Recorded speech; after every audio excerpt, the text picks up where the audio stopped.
Hello and welcome to a video on geometry brought to you by the Answer series.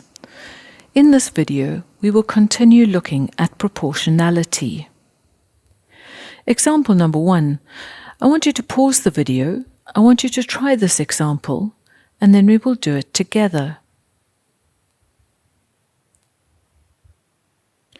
Part A asks you to determine with reasons the ratio of AN over AM.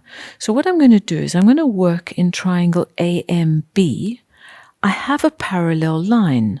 So I can say that AN over AM is equal to AK over AB.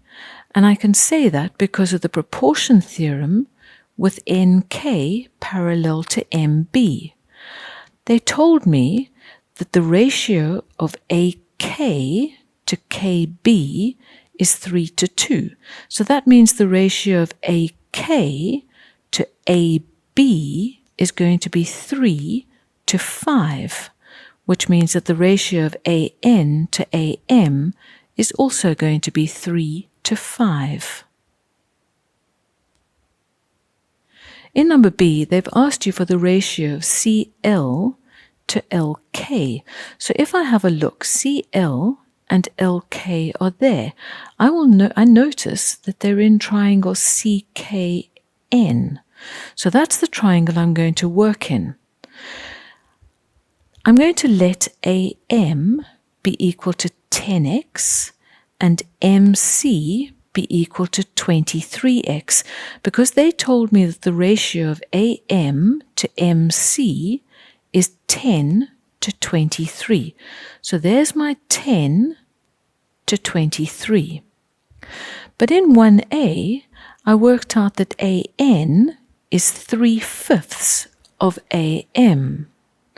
So if AN is 3/5 of AM, that means that AN must be 6x. Well, if AM is 10x, AN is 6x, then NM must be 4x. And now I can work in triangle CKN. I can use my parallel line and the proportion theorem. So CL over LK is equal to CM over MN. There's my reason with the parallel line. CM is 23x, MN is 4x, so my ratio is 23/4.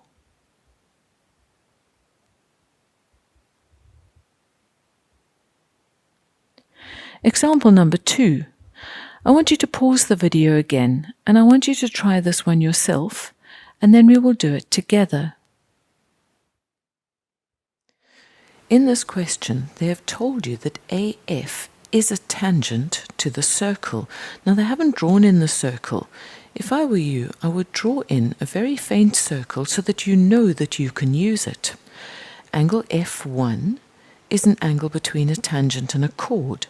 If I go from either side of the chord up to the circumference of the circle, I get that angle F1 is equal to angle D1 because of the tan-chord theorem.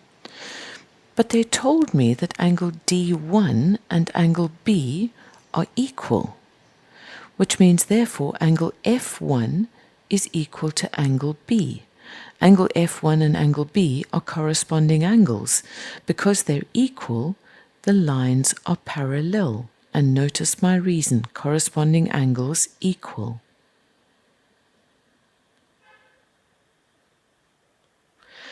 In the next question, they've told you that AF to FB is 2:5, and they've given you the length of AC and GC.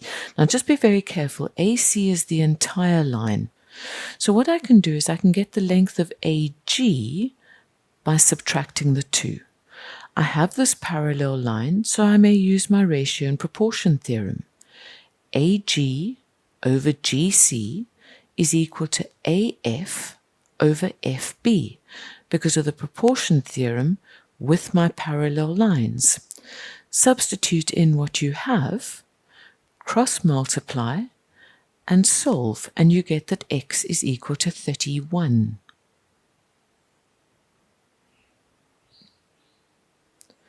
There's an alternative way of doing it.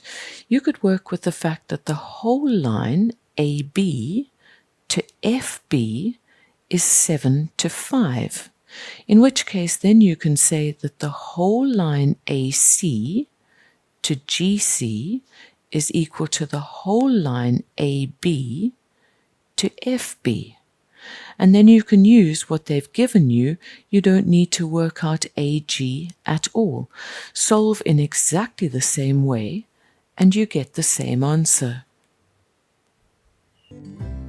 Check out the video description below for practice questions from our study guides. If you found this video useful, give it a like and subscribe to our channel so you don't miss any new episodes. Follow us on Instagram or Facebook to stay on top of the latest TAS news and launches. So that's it for now from the Answer Series, your key to exam success.